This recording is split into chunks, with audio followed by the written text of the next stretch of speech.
بسم اللہ الرحمن الرحیم۔ السلام علیکم ورحمۃ اللہ وبرکاتہ۔ شادی کی پہلی رات ہی میرے شوہر نے مجھے ایک زوردار تھپڑ دے مارا۔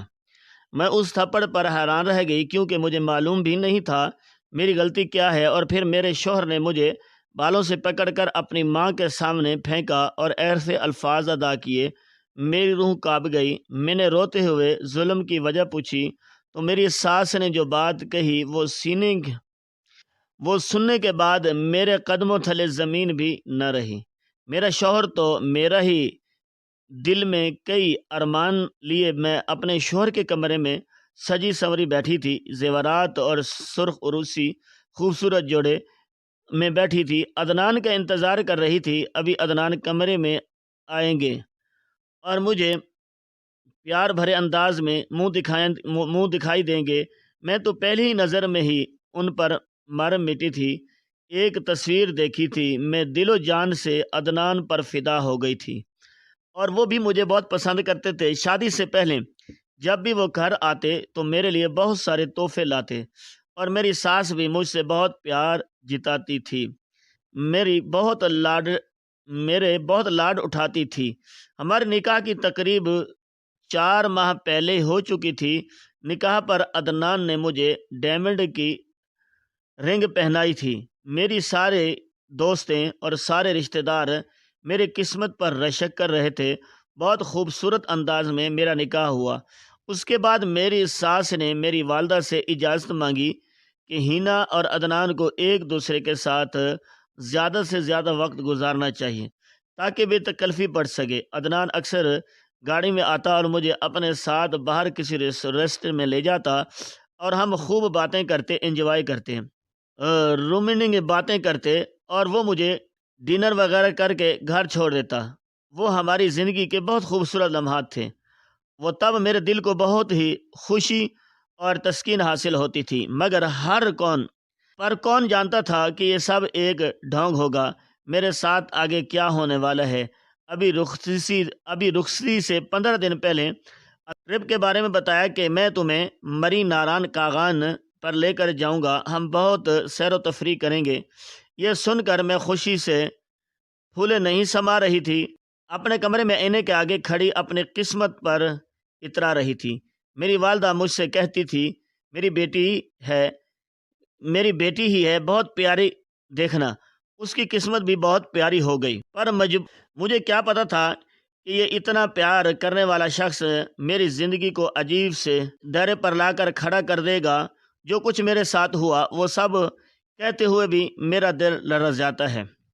ابھی میں اپنے کمرے میں عدنان کا شرماتے ہوئے بے صبری سے انتظار کر رہی تھی کہ عدنان اچانک داخل ہوئے اور میرے دل کی دھڑکن بہت تیز ہونے لگی۔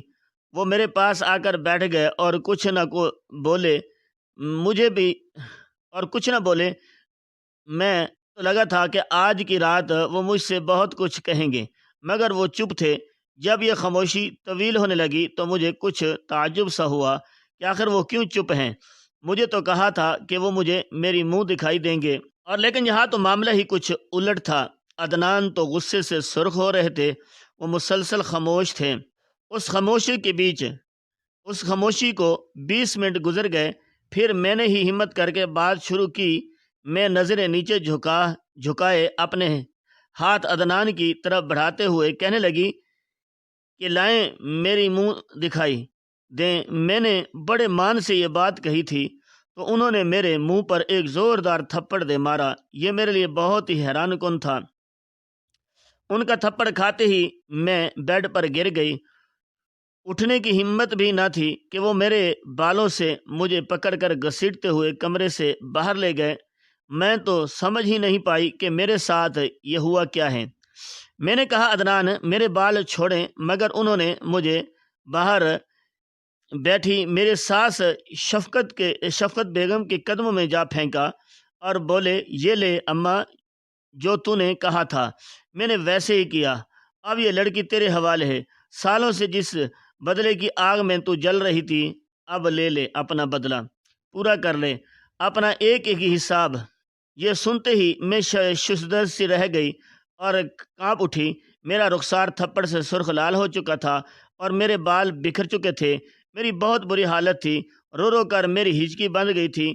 میں بہت نازک سی طبیعت کی مالک تھی۔ آج تک میرے والدین نے مجھ سے اونچی آواز میں بات تک نہیں کی تھی۔ وہ مجھ سے اتنا پیار کرتے تھے، اور پہلی ہی رات میں تھپڑ کھا چکی تھی۔ مجھے خوف محسوس ہو رہا تھا۔ میں وہاں اپنی ساس کے قدموں میں گر کر رو رہی تھی۔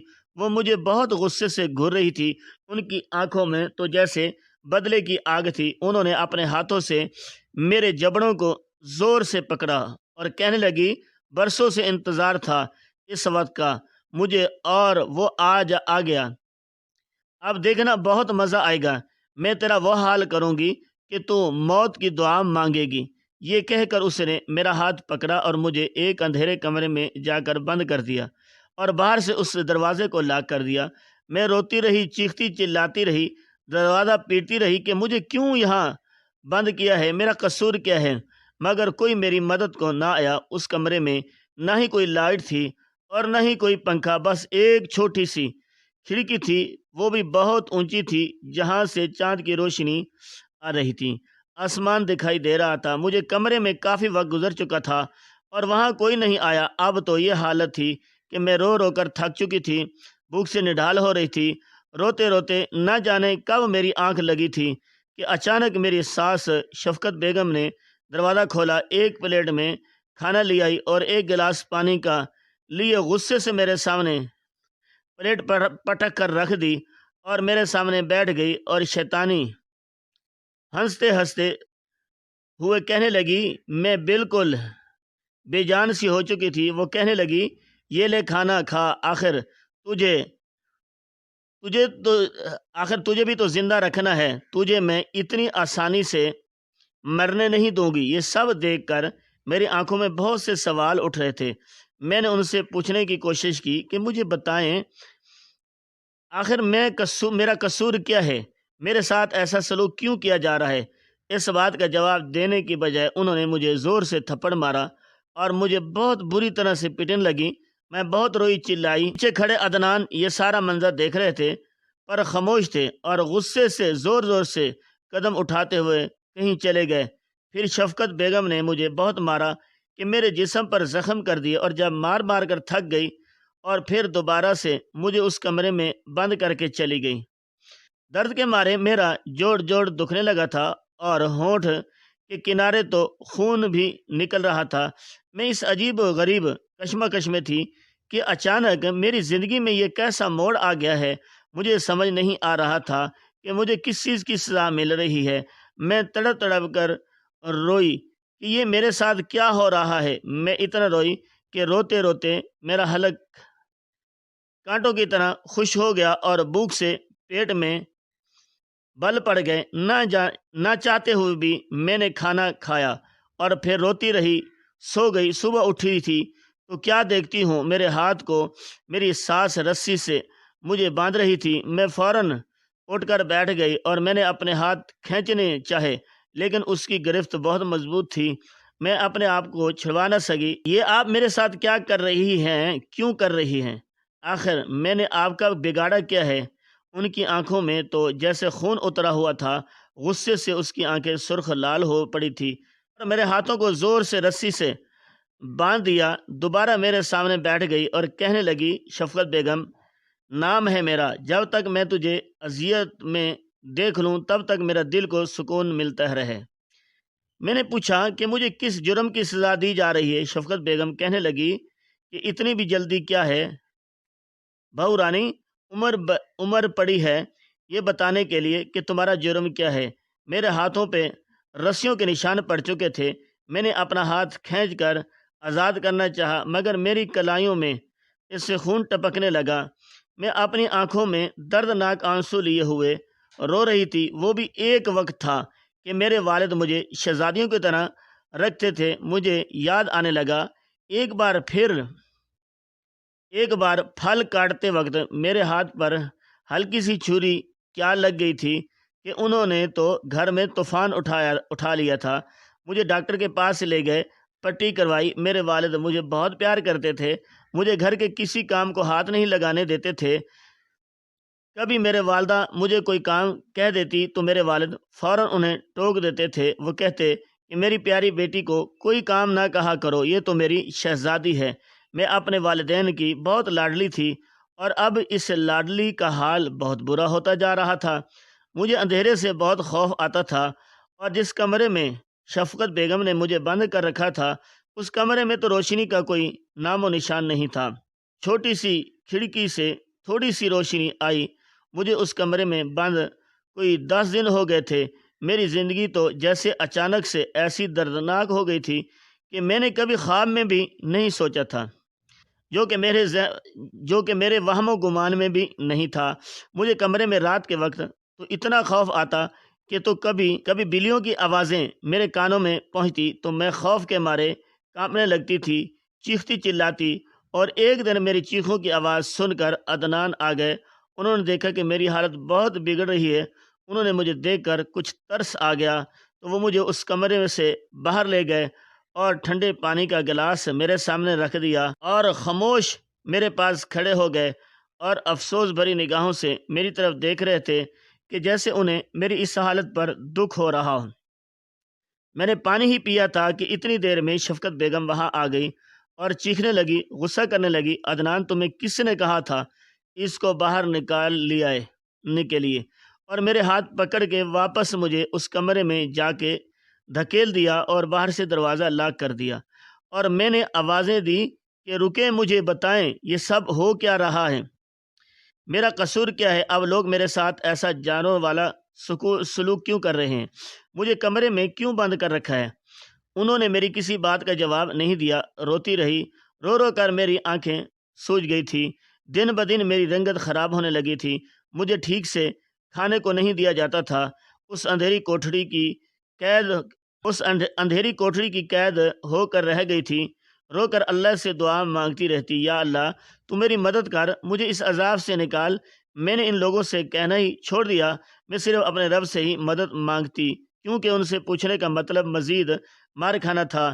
میں نے وضو کیا اور نماز پڑھی اور اپنے رب سے رو رو کر دعائیں مانگی۔ پھر کچھ سکون ملا۔ مجھے اپنے رب سے بہت امید تھی کہ ایک نہ ایک دن میں یہاں سے آزادی پا ہی لوں گی۔ وقت گزرتا رہا، دن بدن میری ساس کا مجھ پر ظلم بڑھ رہا تھا۔ مجھے اتنی حیرانگی ہوتی تھی کہ یہ تو شادی سے پہلے میرے اتنے ناز نخرے اٹھاتی تھی اور اب میرے ساتھ یہ سلوک کر رہی ہے۔ یہ سوچتی کہ پتہ نہیں کون سا بدلہ ہے، کیسا بدلہ ہے جو کہ ختم ہونے کا نام ہی نہیں لے رہا۔ اب تو میں ہی ختم ہو رہی ہوں۔ میں بہت کمزور ہوتی جا رہی تھی۔ میرا رنگ، میری خوبصورتی سب ڈھلتی جا رہی تھی۔ یہاں صرف 2 وقت کا کھانا ملتا اور ظلم کی تو حد ہی نہ تھی، لیکن میں نا امید نہیں ہوئی اور اللہ سے دعا جاری رکھی۔ ایک دن ایسا ہوا کہ عدنان اپنی اماں سے کہنے لگے، بس اماں بہت ہو گیا، آخر اس میں اس کا کیا قصور ہے؟ وہ کہنے لگی، بھول گئے ہو یا میں تمہیں یاد دلاؤں؟ عدنان نے کچھ خاموش ہوئے پھر بولے، مجھے سب یاد ہے اور میرے چاہ کر بھی بھول نہیں سکتا اپنے ساتھ ہوا نا انصافی، لیکن اگر تو اسے ایسے ہی روز کمرے میں بند رکھے گی تو آخر میں یہ مر جائے گی، اور اگر یہ مر گئی تجھے سکون کیسے ملے گا؟ شفقت بیگم بولی، ٹھیک ہے، چل نکل باہر اور پورے گھر کی صفائی کر، کام کر، نوکروں سے بھی بدترین رکھوں گی تجھے۔ اور گھر کے کام کروانا شروع کر دیا۔ گھر کے سارے نوکروں کو نکلوا دیا۔ سارا گھر کا کام، صفائی، برتن، ہر چیز مجھ سے کرواتی۔ جب میں سارا کام کر کے بیٹھ جاتی تب بھی وہ مجھ سے کوئی نہ کوئی کام دوبارہ کروانا شروع کر دیتی۔ ایک دن شفقت بیگم کی طبیعت بگڑ گئی۔ عدنان انہیں ہاسپٹل لے گئے۔ جب واپس آئی کچھ دوائیاں عدنان کے ہاتھ میں پکڑی ہوئی تھی۔ شفقت بیگم کی حالت کچھ ٹھیک نہیں تھی، انہیں شوگر اور بلڈ پریشر کا مرض تھا۔ عدنان نے انہیں کمرے میں لٹا کر مجھے آ کر کہا، آج سے کھانا تم بنا لیا کرو، اماں کی طبیعت ٹھیک نہیں ہے۔ ورنہ شفقت بیگم اپنے کچن میں مجھے پاؤں رکھنے بھی نہیں دیتی تھی، بس صفائی جھاڑو پوچھا کروایا کرتی تھی۔ پھر میں نے کچن بھی سنبھال لیا۔ میرے بنائے ہوئے کھانے عدنان اور ان کی اماں کو کچھ پسند آنے لگے۔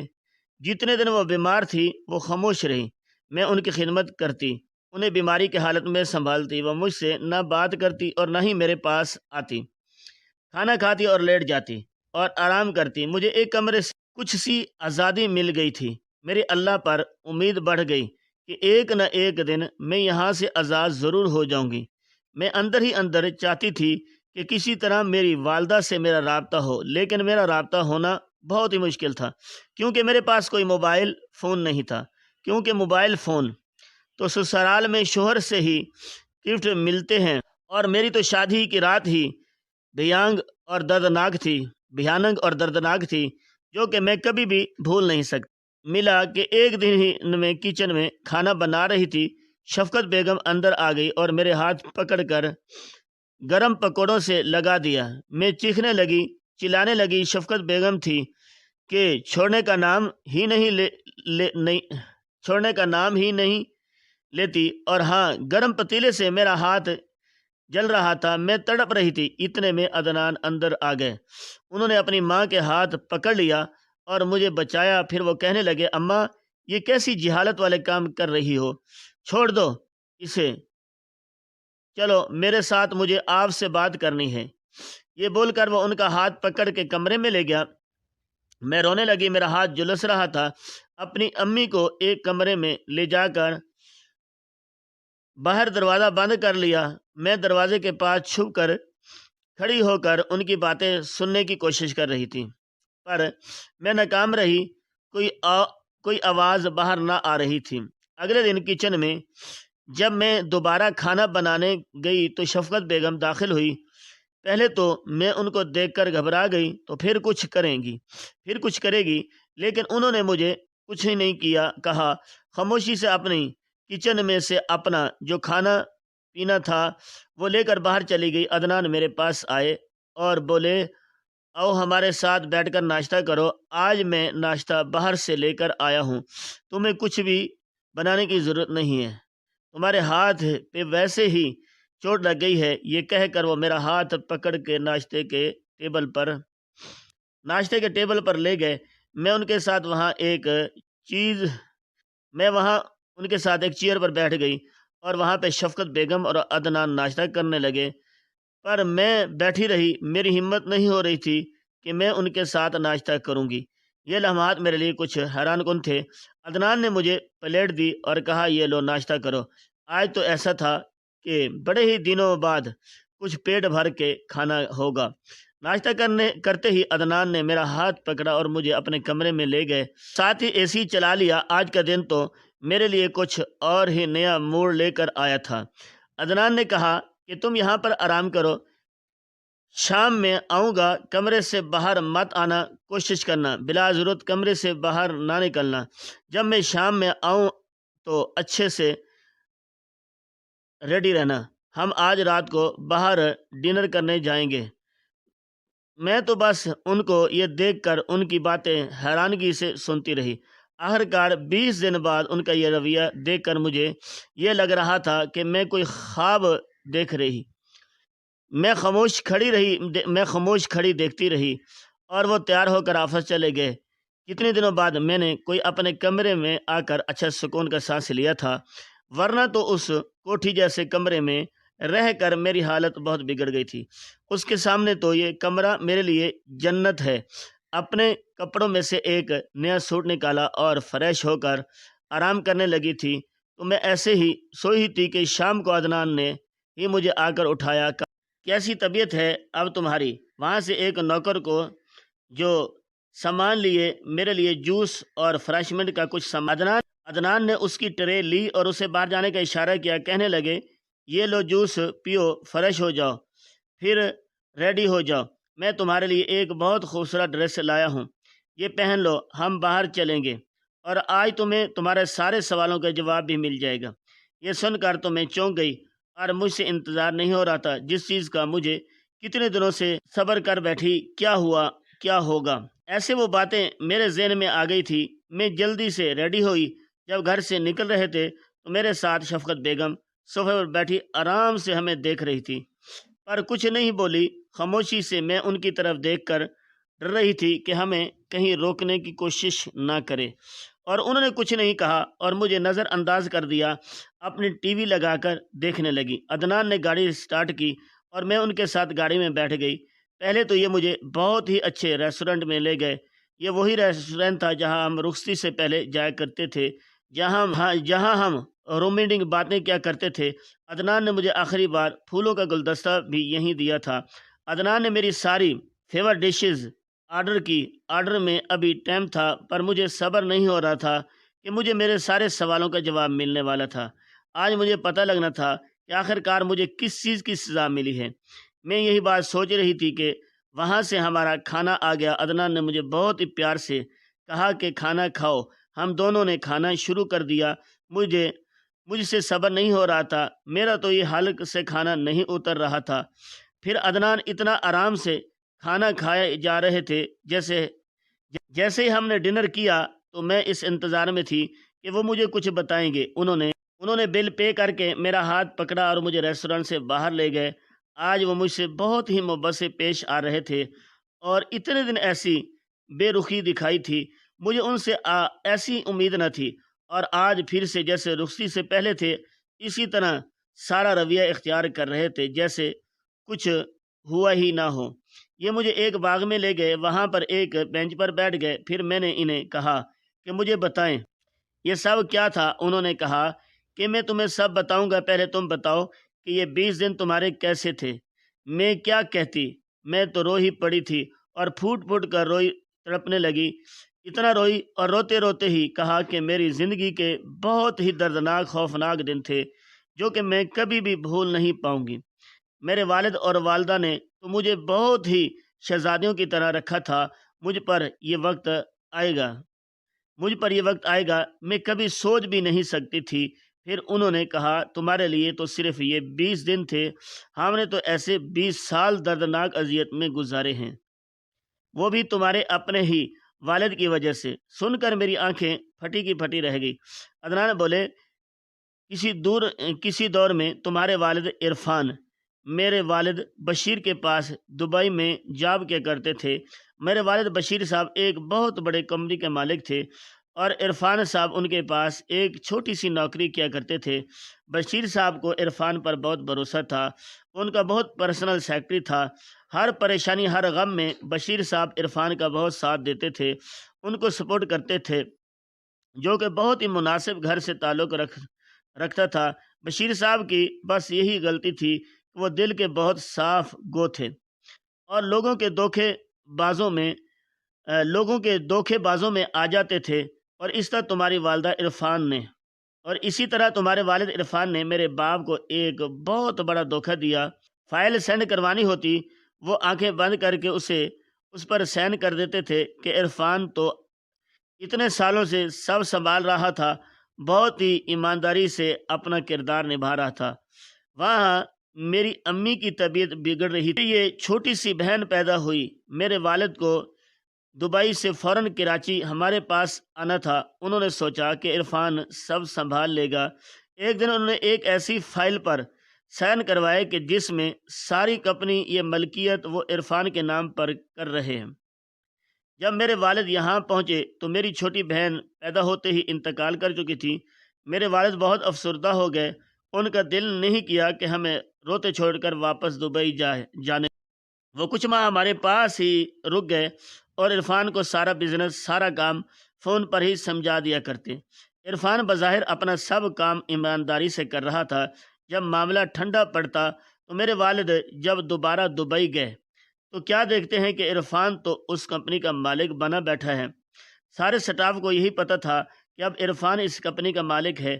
بشیر صاحب نے اپنی خوشی سے عرفان کو یہ کمپنی دے دی، کیونکہ میرے والد کے پاس ایسی کمپنیز کی کوئی کمی نہ تھی۔ میرے والد کو بہت دکھ ہوا، اتنا بڑا دکھ ہوا کہ مجھے عرفان نے کیسے دیا، کاش میں وہ پیپرز پڑھ ہی لیتا۔ انہوں نے عرفان پر بہت غصہ کیا اور دھمکیاں دی کہ تمہیں میں نہیں چھوڑوں گا۔ عرفان نے پلاننگ کر رکھی کہ میرے والد کو قتل کروا دیا۔ اس دن مجھے اپنے والد کا بے صبری سے انتظار تھا۔ میں اپنا برتھ ڈے کا کیک تیار کر کے بیٹھا، اپنے والد کا انتظار کر رہا تھا۔ دیکھتا کیا ہوں کہ ایک ایمبولینس آئی جس میں میرے والد کی ڈیڈ باڈی نکلتی ہے۔ اس وقت میں صرف 10 سال کا تھا۔ یہ دن تو ایسا ہمارے لیے قیامت کا تھا۔ ہمارے سر پر آسمان ٹوٹ پڑا تھا اور میری والدہ اکیلی کمزور تھی۔ وہ کیا ہی کر لیتی۔ میرے والد کی تدفین کے بعد خاندان والوں رشتہ داروں نے مجھے دبئی جانے کا کہا اور باقی کمپنیز کے فائل لانے کو کہا، کیونکہ ان کے بعد تو میں ہی ان کا اکلوتا وارث تھا۔ جب میں اپنے بڑوں کے ساتھ دبئی گیا تو وہاں جا کر کیا پتہ لگتا ہے کہ باقی کمپنیز کی پاور آف اٹرنی بھی عرفان صاحب کے نام ہے۔ یہ دیکھ کر ہم سب پریشان ہو گئے۔ یہ کیسے ہو سکتا ہے؟ صاف بات ظاہر تھی کہ تمہارے والد عرفان صاحب نے سارا کچھ ہڑپ کر لیا اور میں اس وقت چھوٹا تھا۔ مجھے بہت غصہ آیا۔ میں سب کے بیچ میں تمہارے والد کا گروان پکڑ کر انہیں مارنے لگا، لیکن یہ بھول گیا تھا کہ اس وقت وہ طاقتور ہیں۔ عرفان صاحب کو اس حرکت پہ بہت غصہ آیا۔ لوگوں نے مجھے ان سے پیچھے چھڑایا، لیکن وہ تو بہت ہی سخت دل تھے۔ انہوں نے مجھے اس وقت کچھ نہ کہا۔ میرے والدہ نے بھی صبر کر لیا تھا اور اب ہم کچھ کر بھی نہیں سکتے تھے۔ میں اپنی والدہ کے ساتھ اسی گھر میں رہتا تھا۔ بڑی مشکل سے گزر بسر ہو رہا تھا۔ ایک دن میری والدہ نے مجھے کچھ پیسے دیے کہ سودا لے کر آؤ۔ میں واپس گھر کو آ رہا تھا کہ اچانک سے ایک گاڑی میرے پاس آ کر رکی اور کچھ لوگ تھے جنہوں نے مجھے اندر کھینچا اور دروازہ بند کر دیا۔ تمہارے والد عرفان صاحب نے مجھے اغوا کروا لیا اور ایک ایسے کمرے میں بند کروا دیا جہاں نہ پنکھا تھا نہ روشنی تھی۔ میں وہاں روتا تڑپتا 3 ماہ میں نے وہاں گزارے تھے۔ تڑپ تڑپ کر ایک وقت کا کھانا دیتے اور مارتے بھی، اور میری امی کو دھمکیاں دی کہ یہ گھر خالی کر دو اور یہاں سے کہیں دور چلی جاؤ۔ شوہر تو تم کھو چکے ہو، تو اب اپنا بیٹا بھی آخری وارث بھی کھو بیٹھو گی۔ میری اماں ڈر گئی۔ فوراً سے انہوں نے تمہارے والد کے کہنے پر گھر خالی کر دیا اور ہم وہاں سے بہت دور چلے گئے۔ ہم دونوں بدلے کی آگ میں تڑپ رہے تھے۔ کہاں اتنے عیش و آرام سے رہنے والے، ہم تو سڑک پر ہی آ گئے تھے، صرف تمہارے والد عرفان صاحب کے دھوکے کی وجہ سے۔ ان 20 سالوں میں ہم نے بہت ہی تنگیاں دیکھی ہیں۔ میری والدہ ماسیوں کی طرح لوگوں کے گھر میں کام کرتی۔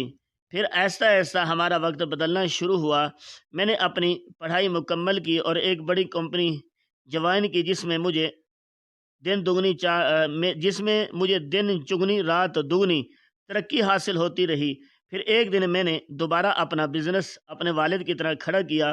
کوئی ہاتھ سے تو چھین سکتا ہے پر نصیب سے نہیں، اور وہ ویسے بھی جس کو خون میں اپنا والد کی طرح کاروبار کرنے کی صلاحیت ہو، وہ دوبارہ بھی کھڑا ہو سکتا ہے، چاہے اس سے کوئی کتنا ہی دھوکے سے چھین کیوں نہ لے۔ میں نے تو اپنی ماں سے کہا تھا کہ رہنے دیتے ہیں، لیکن میری ماں اتنے سالوں سے میرے والد کو یاد کر کے تڑپ تڑپ کر روتی رہتی۔ میرے والد اور والدہ میں بہت محبت تھی، بہت پیار تھا۔ وہ بدلے کی آگ میں جلتی رہتی، اور جب انہیں پتہ لگا کہ اس عرفان کی ایک بیٹی بھی ہے اور عرفان باہر کے ملک میں دوسری شادی کر کے بیٹھا ہے، جو اپنوں کا سکا نہ ہو سکا، وہ غیروں کا ہو سکتا تھا، لیکن اسے اپنی بیٹی سے بہت محبت ہے، اسے تو اس نے شہزادیوں کی طرح رکھا ہوا ہے۔ اس کی جان تو اصل میں اس کی بیٹی میں ہے۔ جب ہم کو اذیت دیں گے تو ہمارا کچھ بدلہ تو پورا ہوگا۔ عدنان کی ساری باتیں سن کر میں اپنی اذیت کو بھول ہی گئی تھی۔ عدنان نے مجھے کہا، ہمارا ایسا ظرف نہیں ہے۔ میں تمہیں پھر بھی کہوں گا کہ اگر تم میرے ساتھ زندگی گزارنا چاہتی ہو تو میں اپنانے کے لیے تیار ہوں، کیونکہ میں ایسی سوچ نہیں رکھتا۔ تمہارے والد نے جو بھی کیا اس میں تمہارا کوئی قصور نہیں، اور میں نے اماں کو بھی یہی سمجھایا کہ تمہارے ساتھ زیادتیاں یا بدلہ لے کر ہمیں کیا مل جائے گا؟ کیا مجھے میرے والد واپس مل جائیں گے؟ جو وقت ہم نے مشکلات میں گزارا وہ تو گزر ہی چکا ہے، لیکن میں تمہیں ایک یہ بھی بات کہوں گا کہ تمہیں اپنے والد یا مجھے ان دنوں میں سے ان دونوں میں سے کسی ایک کو چننا ہوگا۔ یہ کہتے ہوئے عدنان نے میرا ہاتھ پکڑ لیا۔ شادی میں تم سے بدلہ لینے کے لیے کی تھی، لیکن نکاح کے بعد مجھے تم سے محبت ہو گئی۔ شاید اسی لیے کہا جاتا ہے کہ نکاح میں بہت ہی طاقت ہوتی ہے، میں تم سے دل سے محبت کرتا ہوں۔ ان کی ساری باتیں سن کر کچھ دیر کے لیے خاموش ہو گئی۔ میں نے انہیں جواب میں کچھ نہ کہا۔ عدنان پریشان ہو گئے کیونکہ وہ مجھے چھوڑنا نہیں چاہتے تھے۔ انہیں میرے جواب کا بے صبری سے انتظار تھا۔ عدنان کہنے لگے، دیکھو واقعی میں تم سے سچی محبت کرتا ہوں، تمہیں چھوڑنا نہیں چاہتا، تمہارے بغیر زندگی گزارنے کا تو میں تصور بھی نہیں کر سکتا۔ جب اماں تمہارے پر کوئی ظلم کرتی تھی مجھ سے برداشت نہیں ہوتا تھا، میں بھی پوری پوری رات کمرے میں بیٹھا تڑپتا روتا رہتا تھا اور ان کے سامنے ظاہر نہیں کرتا تھا۔ میں نے کہا، یہ سوال تو میری والدہ نے مجھ سے بہت سالوں پہلے پوچھا تھا جب میرے والد نے دوسری شادی کی تھی کہ بتاؤ کیا تم اپنے والد کے ساتھ رہنا چاہو گی یا والدہ کے ساتھ؟ تو میں نے اپنی والدہ کو چنا تھا کیونکہ میری ماں نے بہت میرے لیے قربانیاں دی تھی اور میں ان کے ساتھ ہی رہتی۔ میرے والد تو میری شادی پہ بھی نہیں تھے، ان سے ملے تو مجھے کتنا عرصہ گزر چکا ہے جب سے انہوں نے دوسری شادی کی، مجھے بھی جیسے بھول ہی گئے ہیں۔ نہ ہی پھر انہوں نے مجھے پلٹ کر دیکھا ہے اور نہ ہی میں نے ان کے پیچھے پیچھے گئی۔ سن کر عدنان خاموش ہو گئے۔ میری ساس شفقت بیگم کا رویہ اب بہت اچھا تھا۔ ناشتے کا ٹیبل پورا تیار کیا ہوا تھا۔ میں ابھی عدنان کے ساتھ بہت خوشی سے اپنی والدہ سے ملی۔ میرے والدہ بہت خوشی مجھ سے پوچھنے لگی، کیسا رہا تمہارے 20 دن کا ٹرپ؟ میں ایک دم گھبرا سی گئی۔ عدنان نے میرا ہاتھ تھاما اور کہا، ہم ابھی نہیں جا سکتے، مجھے اپنے آفس میں کچھ ضروری کام تھے، لیکن اب ہم کل جا رہے ہیں، اس لیے آپ سے آج مل رہے ہیں۔ چھپ کر شفقت بیگم نے خود ہماری پیکنگ کی اور اپنے رویے سے معافی مانگی اور پھر ہم ٹرپ کے لیے روانہ ہوئے۔ یہ ہماری بہت یادگار اور خوبصورت لمحات ٹھہرے۔